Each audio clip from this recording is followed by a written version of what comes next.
So kia ora and welcome to Love Literacy Inspired, a podcast where we explore the real stories behind Aotearoa's literacy journeys. I'm Heather Down, founder of Love Literacy and passionate advocate for structured evidence-based teaching.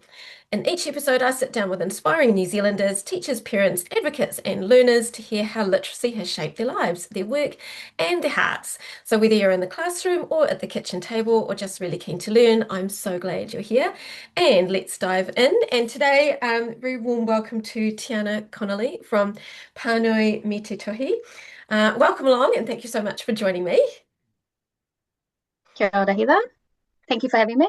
Hey, yeah, awesome. My pleasure. And thanks for taking the time out of school holidays to sit down and have a chit chat. Normally, we like to get a bit of a rest. So it's awesome that you're here. Yeah, yeah, no problem. Awesome. All right. So we'll just start. Can you tell me a little bit about you? Yeah, sure. So I'll just do a little bit of a mahi. So i te taha o tōku mama, he uria hau no Tainui, nā te raukaua ki te tonga, te tūwharetoa, and te whānau apanui hoki, ko Tiana Connolly ahau. Um, yeah, a little bit about myself. I live in a small village, Pirongia, which is I guess about 30 minutes from Hamilton and 10 minutes from Te Awamutu. Yep, I have two children. So Rosine Pare, she is 9 in 2 days, and son Tama, who is 7, and my husband Adon, who also works in the business with me now, who's from Ireland, and yeah, we've been married 10 years. Yeah, we have a dog, O'Malley, and we live in Pirongia and work in Te Awamutu. Oh, that's awesome. And oh, how did you and your husband meet? Did you meet here in New Zealand or away? Oh, great question. There's a bit of a story, yeah. Um, Only if you're yeah, willing to share. so we're both from education. No, I am, it's fine. We're both from education backgrounds, so we're both trained teachers. And we were both teaching in the same school or the same kura in London or just outside of London in Slough, um, all the way up to post 16. So sort of like, yeah, 4 or 5 year olds, and then you could stay until you were 21. Yeah. Yeah. So we met there, and then, yeah, we lived together for a little while. And then after about 2 years, I was ready to go home. Yep. And yeah, it was sort of like, going home, are you coming with me? Yeah. So yeah, You didn't really have a choice. It was like, yeah, if you want me, you come to New Zealand. yeah, he would say that too, but yeah. Yeah. And Mm. when you came back, were you teaching in New Zealand as well? Yeah, yeah. So actually, when I was still in London, I had decided I was coming back to New Zealand. So I actually had a Zoom interview with a school, um, and that was an Oz teaching job, so ongoing resource um, within a mainstream school in Aotearoa. Yeah. And so I ended up getting that role before I left London. And then, sort of I had a time frame I had to be back by, um, that mid-January, before school started. So, yeah. So that was the job I came back to.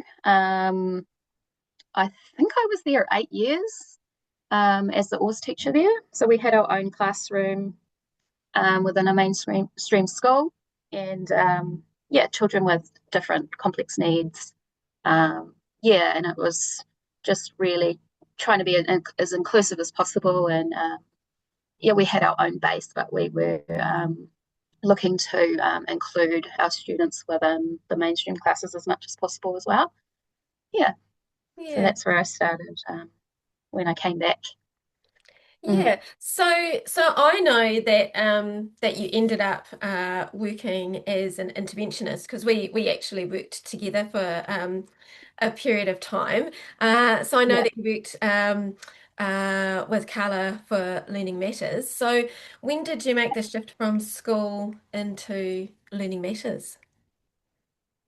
Yeah, so I was in my oars roll around 8 years, I believe, and then I had my children sort of, had my daughter, then had a bit of maternity leave, went back, then had my son, and then after that, I sort of made the decision to try and get a little bit closer to home.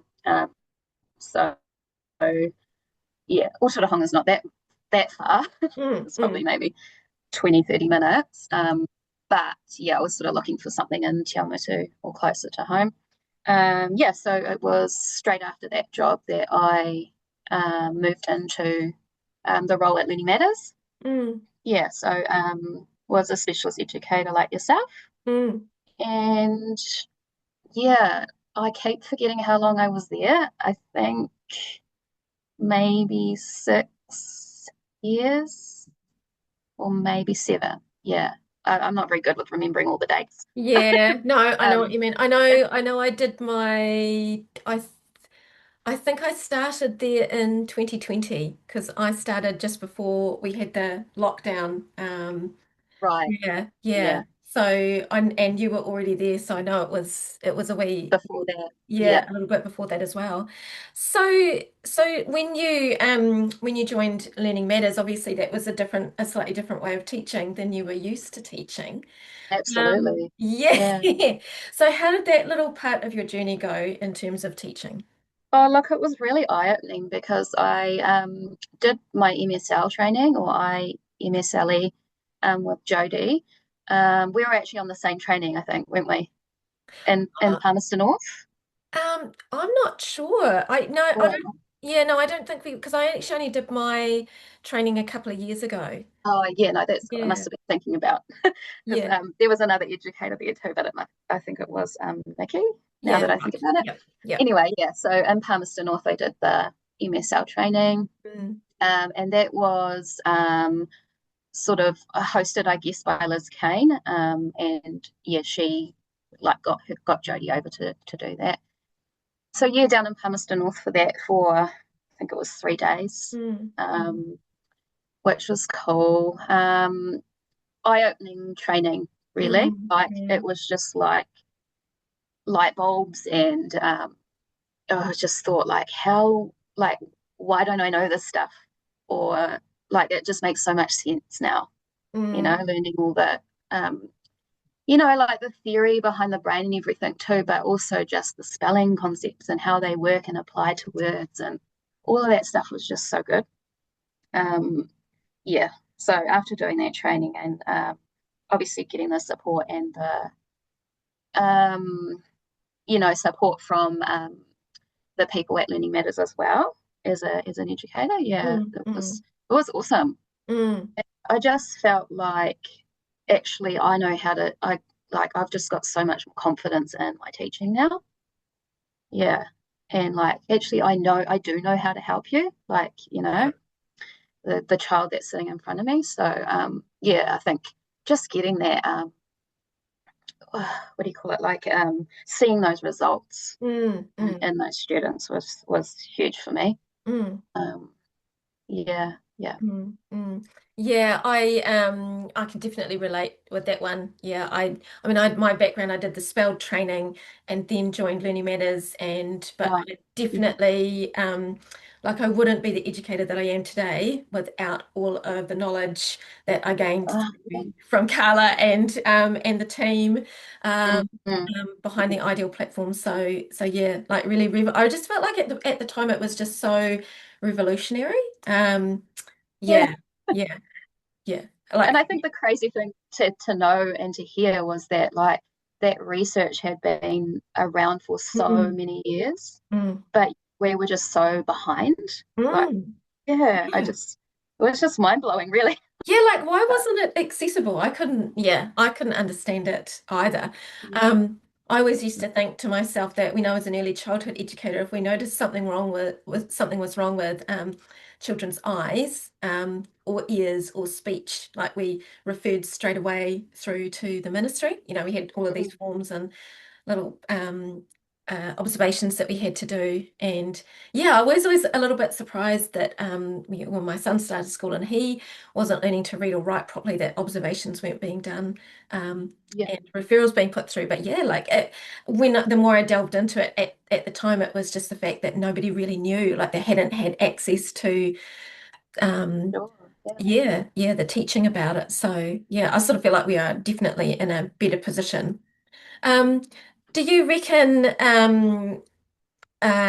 so you started off with teaching, did overseas stint, came back teaching, and then your career path was kind of shifted more into the interventionist role due to family and family life, and sort of led you into doing that.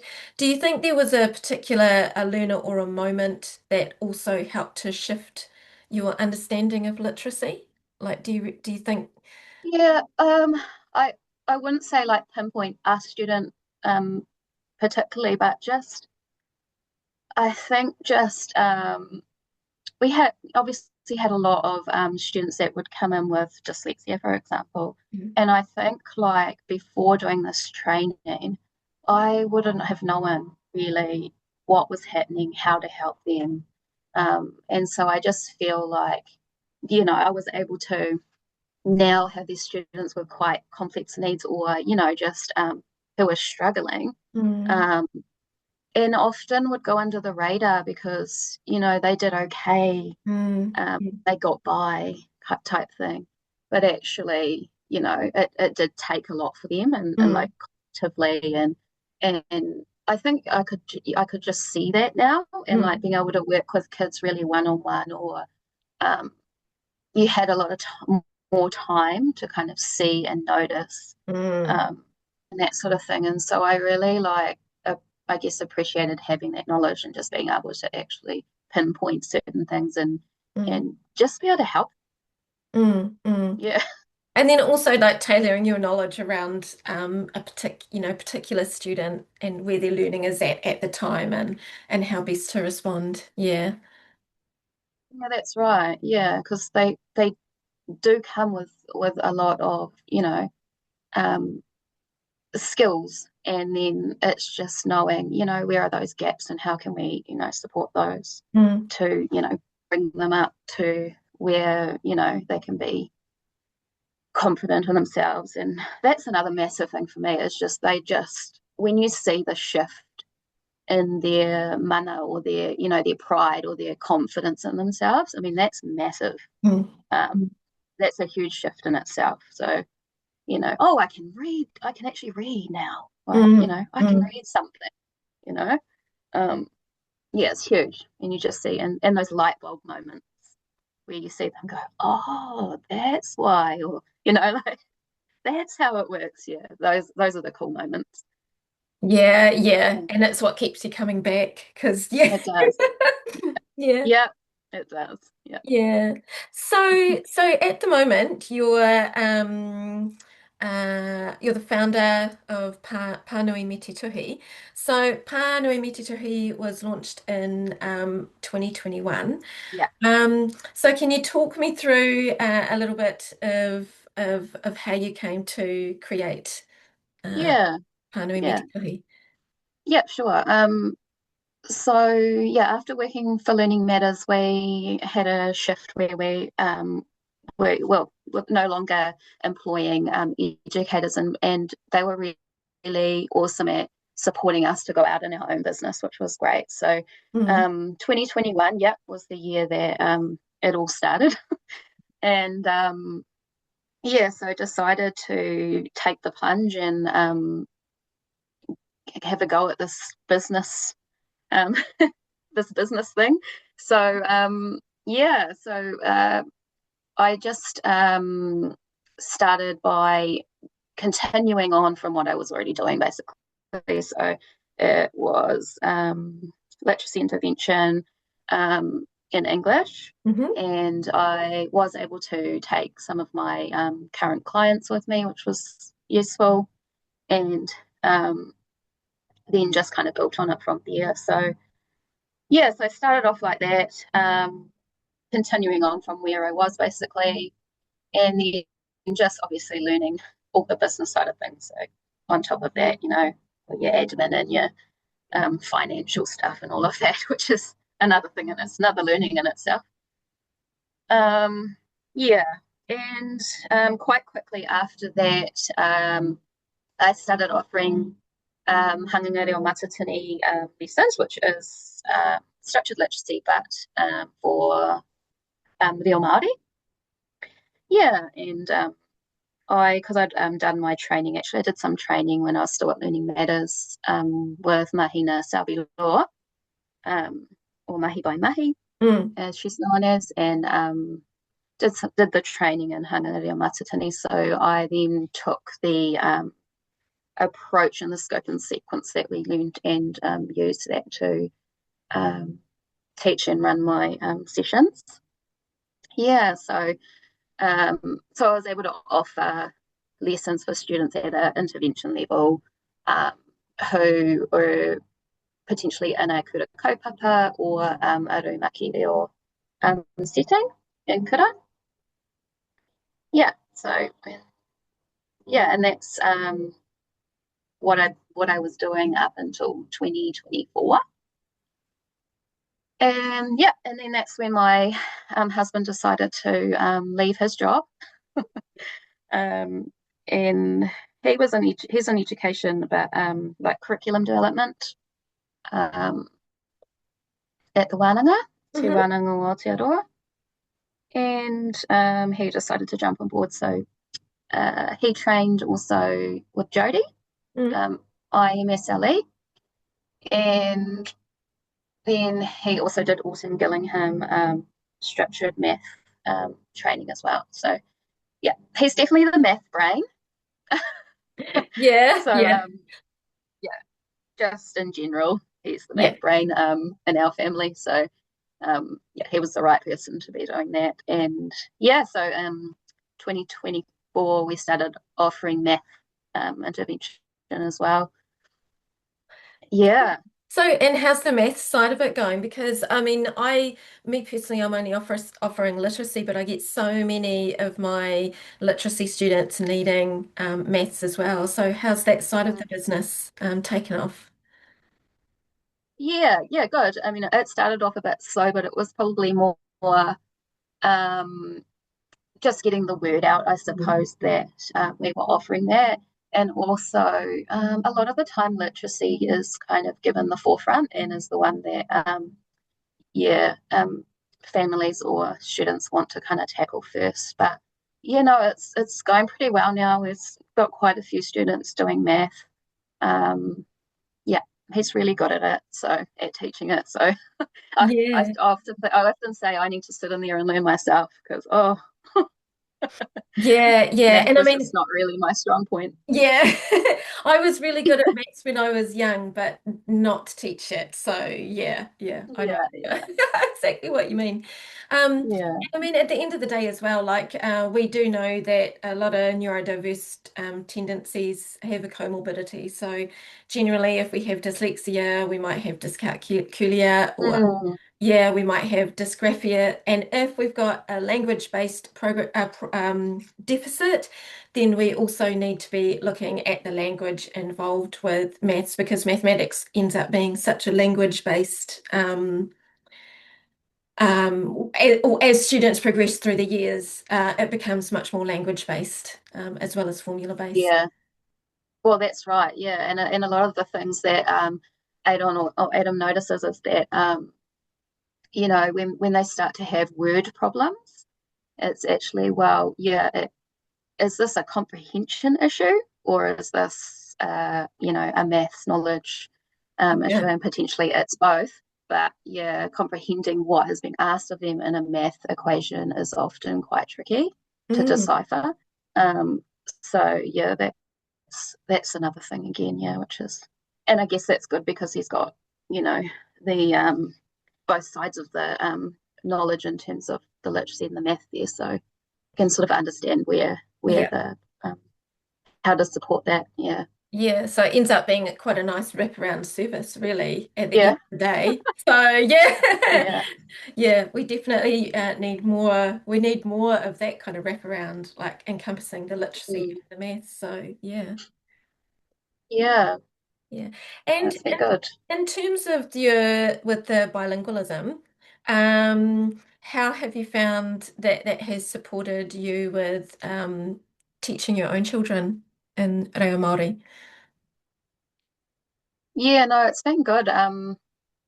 It's made me, well, doing the training has given me such a like bigger understanding or broader understanding of how to support any child really. So yeah, it was just sort of like my kids are always kind of, I'm using all these things on them and practicing all these things on them. So no, it's been great. Um, yeah, when I did the training, Mahina had quite a lot of resourcing, or different games and things that we could use, and then she had her own like Momahara memory and Hoodoo, which is sort of like a last card or a matching type game, and that was cool. Um, because games, I just find games are just the key to keep, Yeah. yeah, to keep the enthusiasm going, the fun. They don't really realize that they're learning because they're playing a game, but really they Mm, are. mm. And you're noticing and you're seeing how they're actually going about that, in terms of like the decoding and things like that. Yeah, it just keeps them motivated. So Mm, yeah, those things are cool. So I used a lot of those with my own kids. mm. Yeah, Yeah. because I've seen you popped a few videos out there of your son and yeah, and you can hear the fluency coming through. It's really awesome. Yeah, yeah, no, it's cool. It's nice to see them, their development as well. And yeah. And again, just knowing that, yeah, that, yeah, I've got the knowledge and I know how I can help you. So, why Yes. wouldn't I use it on my own kids? Yeah, yeah, absolutely. And while they'll actually still work with you while they're Yeah, open to learning they're and still young. yes. Yes. Yeah, Yeah. yeah. Absolutely. Absolutely. Yeah. Ah, that's cool. So, that's going to bring me a little bit into speaking of games and resources. So, I know that you have created some resources that you've got online, but we also got together sort of towards the end of last year Yeah. and put together a Marīkī, which is a little card game. And I wondered if you could just talk me through Marīkī. Yeah, sure. Yeah, so I think this is kind of like going into business and also going into the Te Reo Māori side of things, and also like coming up with resources and games was always something in the back of my mind that I would always be thinking about. And I feel like it's sort of like I've manifested these these things, and they've just kind of come to life eventually. So yeah, yeah. So having I didn't really know what that would look like, but it's yeah, what we've done is obviously what it Mm, is, and I do enjoy having I do have a lot of free games for Hanga Reo Matatini on my website, and I've started to do some leading a kōrero sentences and that sort of thing. But yeah, Marīkī is we've done a bit of a play on words in terms of the Kimu Ingoa, the name of the game. Um, yeah, so if break it into those three parts, you've got Ma, which is to do with mana, and also just the acknowledgement of Mahina, mm. and her work and her scope and sequence. And then we have Ri and Ki. So we have to speak and to um, oh, to read. To read, yep. Yeah, and we put those aspects together to get the name Marīkī. Um, yeah, and yeah, I had a bit of help with that. So just acknowledging the support from one of our kaiako, actually my daughter's teacher, Yeah. Summer Gisborne. Um, and yeah, she helped and came up with the sort of play on words there for our name. Mm, mm. And yeah, and it's basically three kopai or stages. So The kaupaitāhi is the blue stage, which is when we're looking at a particular set of letters in the Māori alphabet, and we look at just those as oro, just as sounds. Then the next pack is kōrero, which is syllables, and then kupu, which is the third pack. And then kaupairoa is, so that's the blue pack, and then kaupairoa is the second stage, which is purple, and it goes in the same sequence. The sounds, the syllables, and the words, or the oro, kōrero, and kupu. And then kaupairoa is the green set, and the same thing goes there. Just in the green set, we're looking at diphthongs or double vowel blends, which is the trickiest kind of part with kupu Māori. Yeah. And it's based on the scope and sequence, Mahina Selby-Law's scope and sequence. And so if you were to see what that looked like, it would be a smaller set of letters.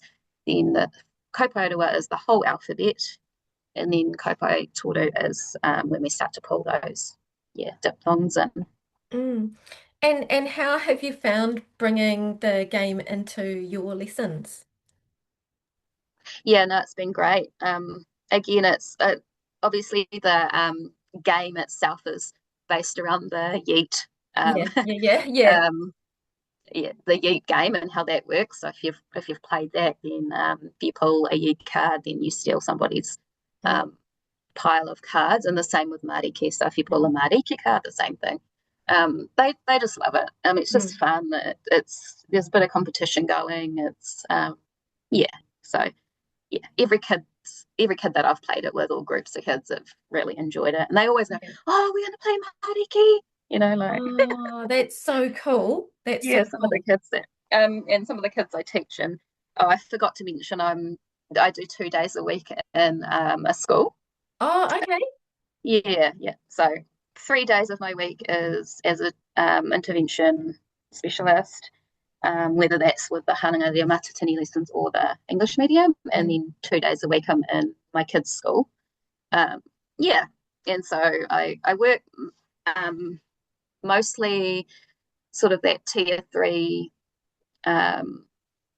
area, tier 2, tier 3 area. So I'm taking small groups.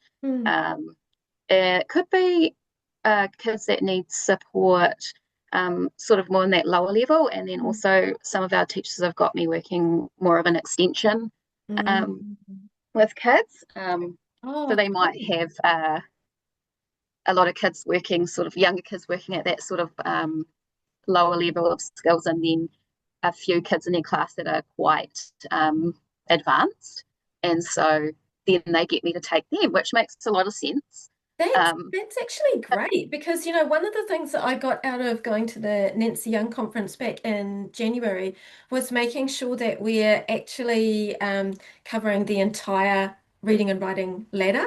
So as well as providing the vital skills for the lower 2 to 5%, that we're also ensuring that the top 2 to 5% are being extended, our gifted and talented, because if we don't, and we just teach to that middle section, then those two extreme, top and the bottom, just end up being the ones who are sharpening pencils within the classroom. So I actually think that that's really progressive of the school to identify their very top students for extension, because why not? Yeah, makes so much sense. And I mean, and it's sort of like where the teacher might be hitting their literacy within a whole class scenario is, no, potentially not enough for them, and they just need to be, extended and pushed further.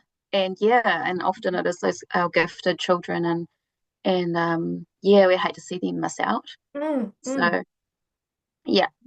I'm doing work like that within the school, and also whether it's professional development with the teachers, questions from the teachers, modelling in the classroom sometimes, with that structured literacy approach. And we've got 6 Ōrākei classrooms or English medium and 4 Rūmaki. So it's really cool. I love the variety. It's amazing. yeah, of Yeah. being able to do that. So yeah, and I'm not so always just in my own little office and a bit isolated. It's nice to have a bit of variety.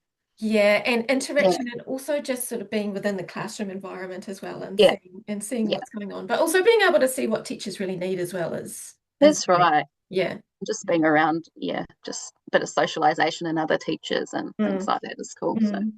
Yeah.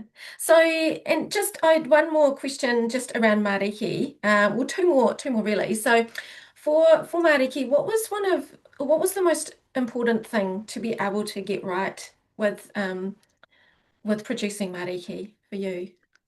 um, I think just I didn't want to just bring out like a resource or a game that was just sort of, I don't know, not made up, but just pulled together of random words and whatnot. It was really important to me that we were using a structure.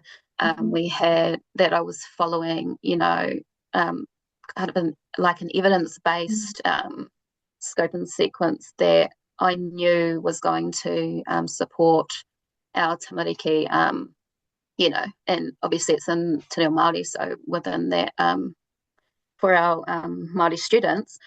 But yeah, just important that we were following that and that it was we were able to sort of start smaller and then just build as we go because obviously that's going to you're going to get much more success when you're securing kind of at that smaller I guess sound or letter sorry of the alphabet first Mm. and then making sure that you're able to then apply that to just syllables within words and then into kupu, and then building on that as we go down into the Aotearoa and Toru.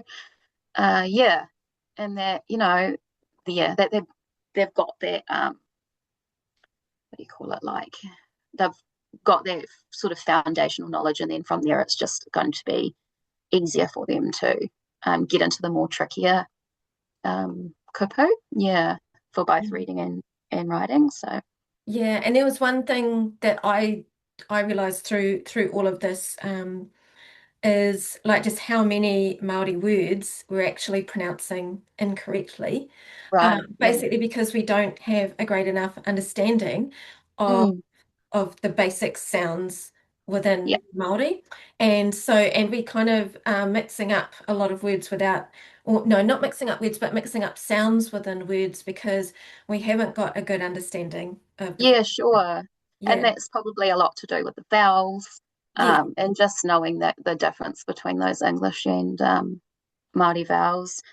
Yeah, and the way that you see, in English, if you see an A at the end of a syllable, then it would shout its name, or it would be a long sound in English, but it's just like an Mm, in Māori. So mm. yeah, yeah, Yeah. And my other aha moment too, um, working with you was discovering what the tohuto or the macron yeah.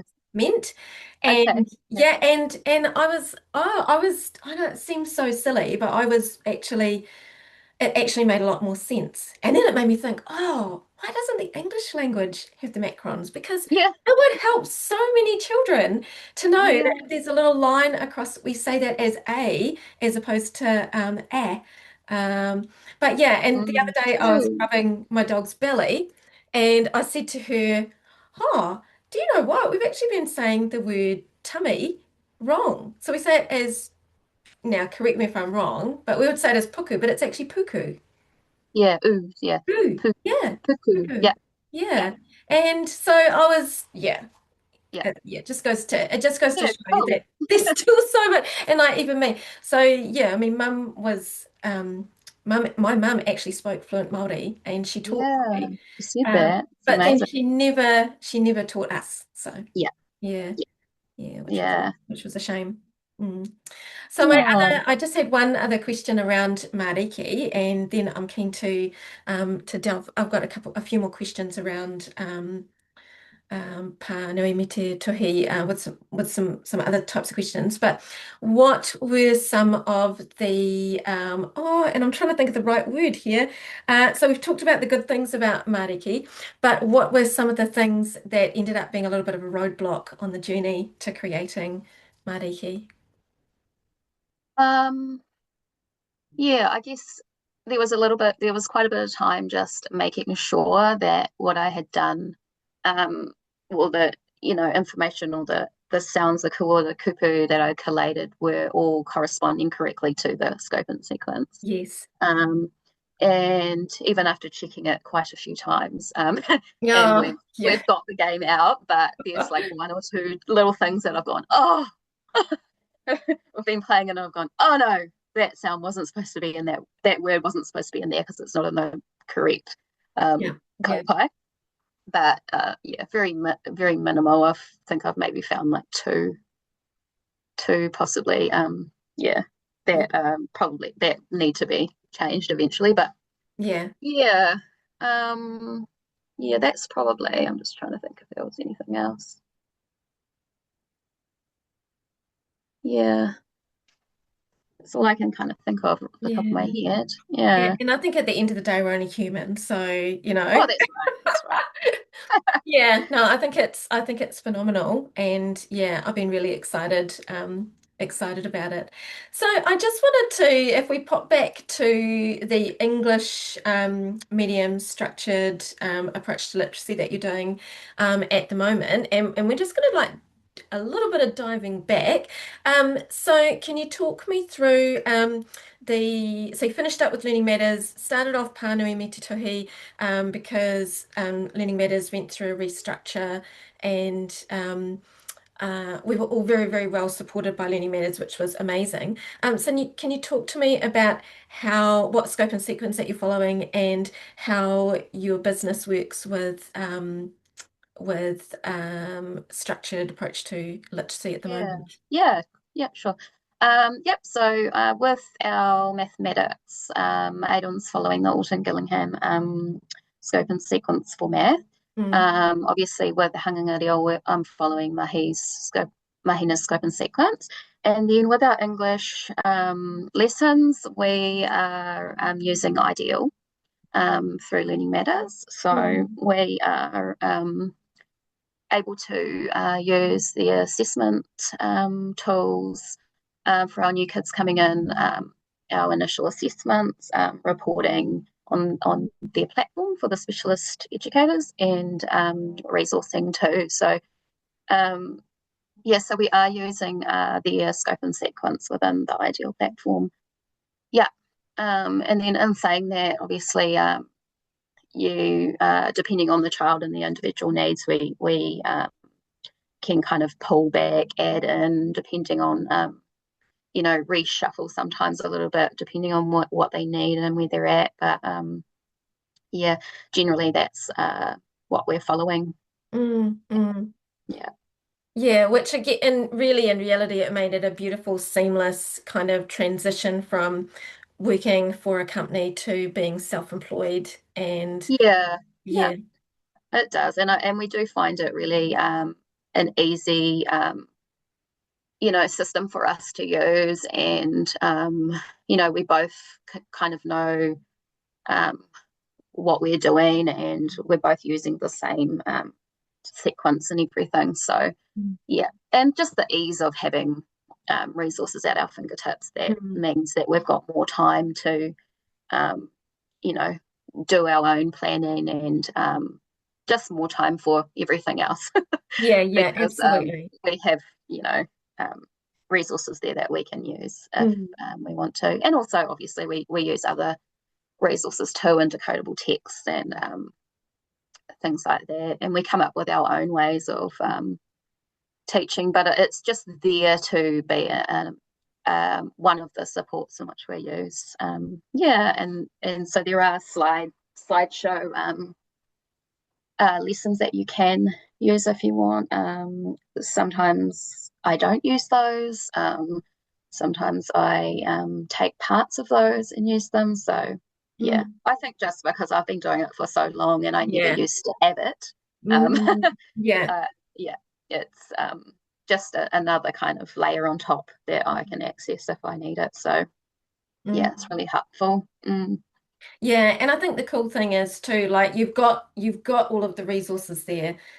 You've got so much to supplement your journey. So yeah, Yeah, if you ever needed anything or it's all in there. Yeah. yes, yeah. So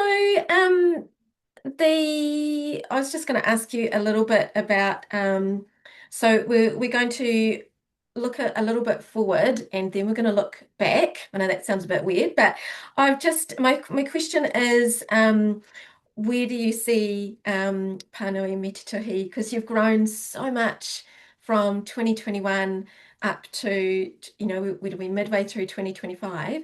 Where do you Mm. see Pānui me te Tuhi going for the Yeah, future? it's a good question. I mean, to be honest, life has been quite hectic with two young kids and just, Yeah, yeah, the day to day and getting through, yeah, all the work and the time and the effort that goes into what we do. But I guess potentially if business kind of continues to grow and we have a lot of students and our wait list gets quite big, um, potentially looking at I guess growing in terms of getting more educators or another educator to come on board and help us.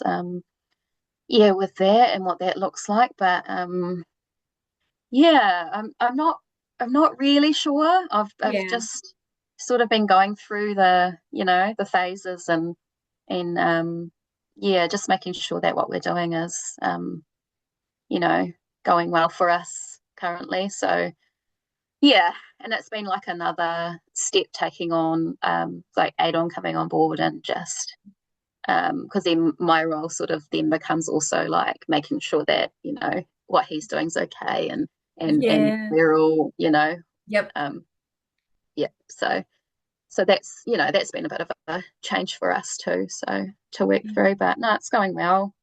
We're still married, so Yeah. And you still find something to talk about, even though you've just worked all day together and no, yeah, work together, live together, gym together, oh god. oh yes, Yeah. yes. Oh, and where do you see like in terms of future literacy, especially for Māori learners, like what are your hopes for Māori learners in New Zealand? Hmm. Yeah, I'd really like to see, I mean, obviously we're seeing quite a shift with our government currently and the structured approach to literacy.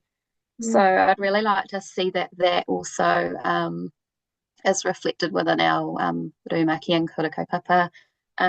Yeah, I have done a little, I've been lucky enough to jump on some of the professional development through the ministry for Rangaranga Reo Ata, just and it's been good for me to see sort of what their the ministry side of things is rolling out for our kura, Mm. uh, which is cool. I thought the majority of it was actually really hit the mark, which was great. So yeah, yes, I just hope that, well, for any child that we're uh, they're able to be, supported and be numerate and literate members of society, and that, Mm. they can live and, go about everyday things Mm.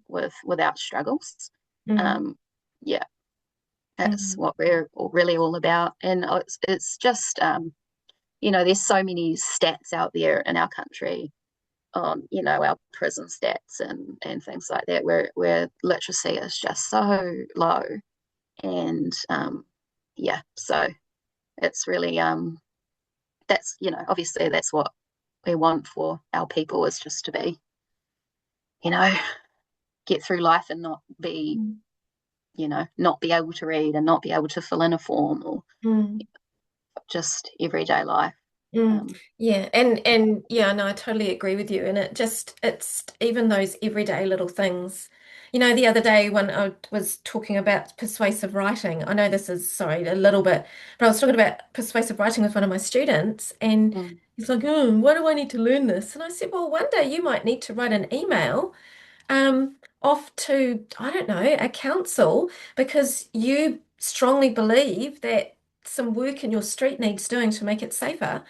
And I mm, said to him, the only way you're going to be able to do this if you learn how to the language right. Yeah. in order to write this persuasive email. So I think it's about being literate within society. Yeah. Yeah. Yeah. That's right. And also, like, and particularly with the math as well, like making it really relevant. Like, what, like a lot of our students that come from math are older, Hmm. and so they're sort of at their like last years of high school, and so it's sort of like, well, what are you hoping to be? What Mm, do you want to be when you leave school? Like, what are the skills you're actually going to need um, in that job? mm, Um, and that's literacy too. But if they're going into trades and things like that, or measurements and like just all of the things that yeah. are really specific to what they actually want to um, be employed in. Yeah. Um, yeah, And also that financial side of things too. yeah, Just like the financial literacy, knowing if I've got X amount of money yeah, and I've got rent and I've got power and I've got internet and phone and all of yeah. that kind of thing, just understanding that foundation, that financial Mm, literacy, yeah, that's right. is Yeah, really important. budgeting and all of that. God, I wish I was taught that. Oh yeah, yeah. I can still remember not being able to afford a $90 a year parking pass in Wellington at one point, thinking, man, how did I manage to do that? But yeah, again, it's just that financial literacy of where does my money go? And yeah, Yeah, and again, life skills. Just yeah, that's right. mm, Yeah. yeah. So that was the looking forward part. And now just a little bit into looking back and reflecting back. Um, so kind of two parts. If you could take yourself back to when you were a beginning teacher, obviously before you started working for Learning Matters and got your training through IMSLE, if Mm. you could speak to yourself as that new teacher again, what advice would you give yourself? Hmm. That's a good question. Um, I think like besides kind of having the knowledge around, structured literacy and that training, IMSLE, I think just actually getting to know who that kid is that's sitting right in front of you. Mm. Um, yeah, understanding what makes them tick.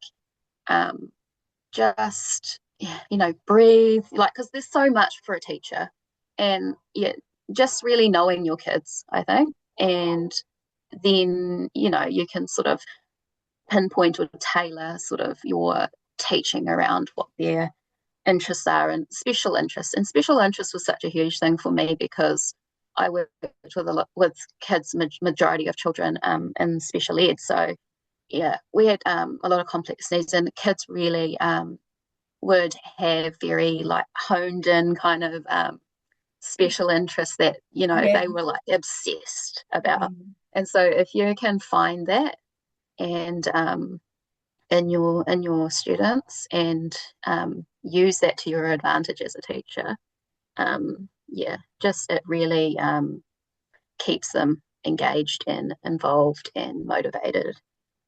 You can pretty much like try and incorporate that in anything you teach them.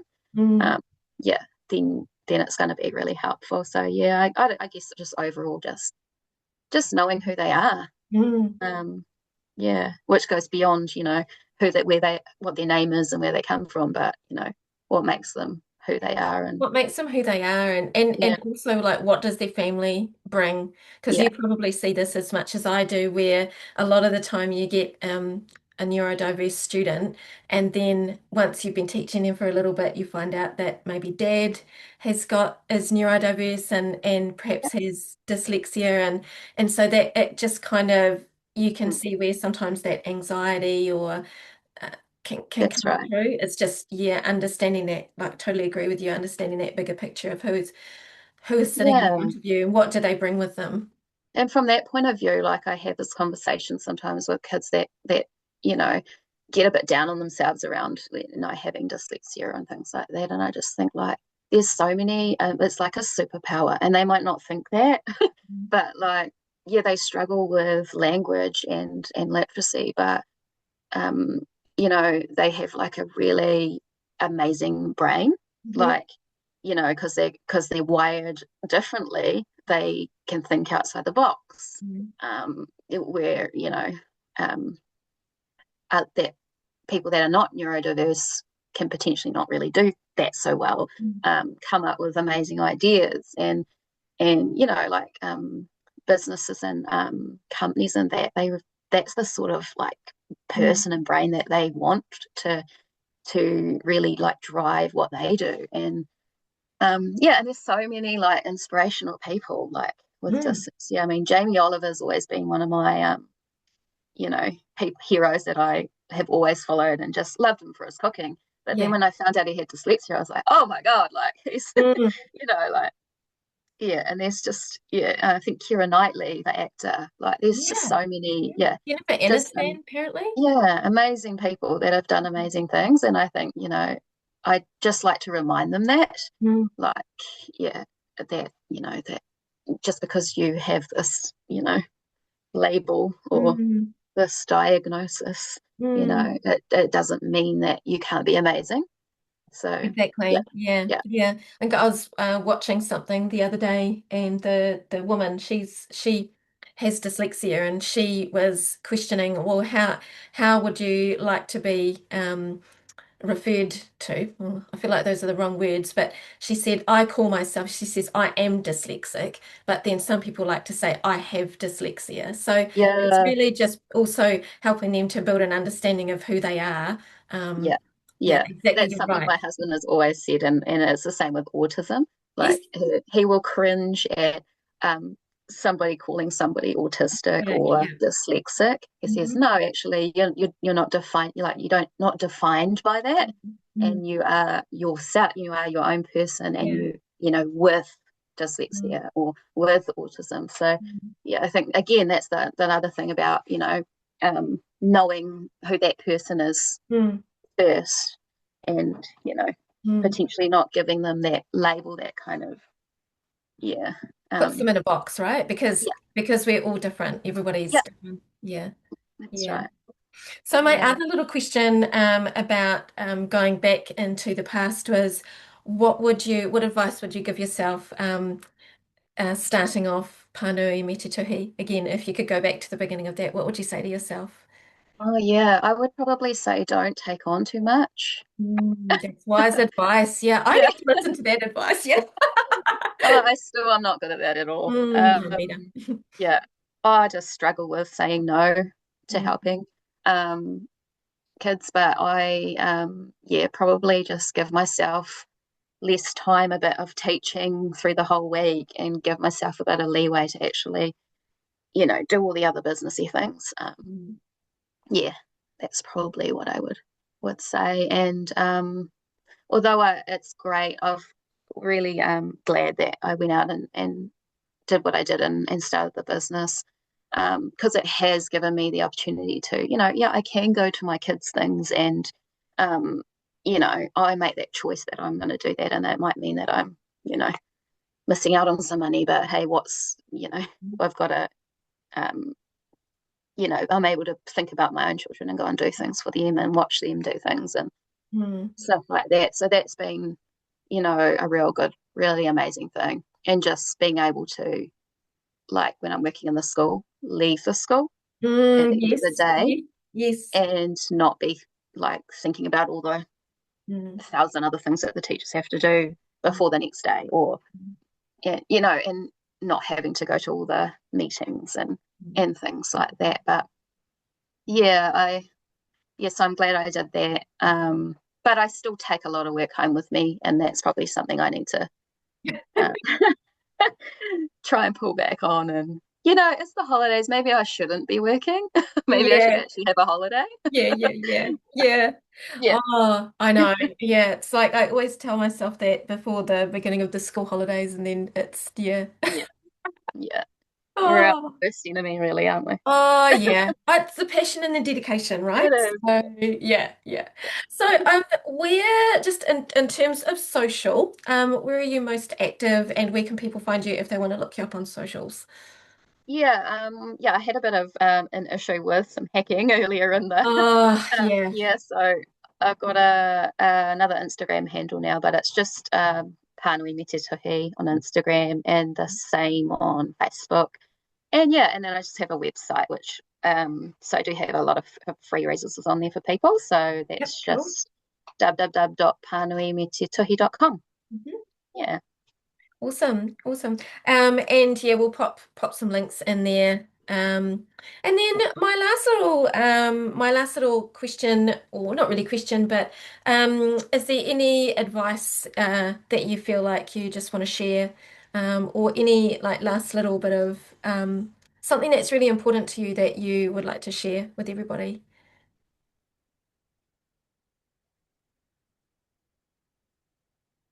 it's a good question. Stumped me. Something I want to share with everybody. I think just I think like with I think with parents that and have children that or a child that's struggling, Mm, um, I think my advice would be go with your gut if you feel like something's not quite right. mm, mm. Um, Seek out that help and because you're probably right. Um, Yeah. yeah, and yeah, I have a lot of parents that will come to me and they might have been told at school, oh, like, oh, he's just a boy, he's going to catch up, or and like time goes on and on and on, and things don't really improve that much, and so I just think like, yeah, if you feel like there's something not quite right, then just seek that support, find somebody that might be able to help you, and chances are they probably do need a bit of extra layer of support. So Mm. yeah, yeah, because I think sometimes parents doubt themselves and yeah, a bit, and Yeah, yeah, absolutely. I think it's yeah. I must admit, like I 100% agree with you on that. And I think back to when I was full of doubt with my son, and I have mm, this little thing now where I say to myself, I don't ever want to be in a position where I'm saying I could have, I would have, I should have. well, yeah, yeah, And and that's that thing, like go with your gut. And if you are able, yeah, dig deep, dive deep with those kind of yeah, things. Yeah, yeah. absolutely. And there's lots of people out there that can, help you out. And the Deb group is really great, for Mm, parents. yeah, Yeah, absolutely. I mean, it's a hive mind in there. yeah. It's amazing. But like there's a lot to go through. But if you just sort of like ask a question and they'll point you in the right direction. So Mm. yeah, it's a And good place to kind of go. no question is a silly question. No, yeah, that's right. Mm. Yeah. Yeah. Oh no, that's amazing. Look, thank you so much for sharing your valuable school holidays time. That's right. Especially with I know that you've got your kids at home. So yeah, I Yeah. really appreciate you giving up some time to talk with me today. And Yeah, no, thanks for yeah, having me. yeah, I really enjoyed talking through your journey with you. Yeah, Um, cool. yeah, and you just it's always what I always like is that maybe somewhere in our conversation it's lit a little spark for somebody or it's given Yeah. somebody that little bit of a push that they needed to have in order to get started on their own journey with literacy or Mm, whether it's English or it's Māori language, or perhaps they've been wanting to dive a little bit deeper into Māori language and they can yeah. reach out and find a pathway through you. So I always think these kind of things are just really awesome pathway and way for people to do that. Yeah, no, cool. That's awesome. Thanks for Mm. having me. Thanks for thinking I was interesting enough to. Everybody's got a I do, story. I know. Everybody's got a story, Yeah, and that's the thing. Like, and I've found with everybody that I talk to, everybody's got a story, and it's just really interesting to listen to. Yeah, it We can is. always relate somewhere on some level. Yeah, yeah. Hmm. All right, Cool. so now mahi for joining us on Love Literacy Inspired. If this conversation lit a spark, please share it with someone who'd love it too. So you can find me on YouTube and Spotify at the moment. And until next time, keep sharing stories, keep asking questions, and keep loving literacy. Awesome. Cool. Thank you Thanks, so much. Eva. Ka kite Okay, anō. bye. Ka kite.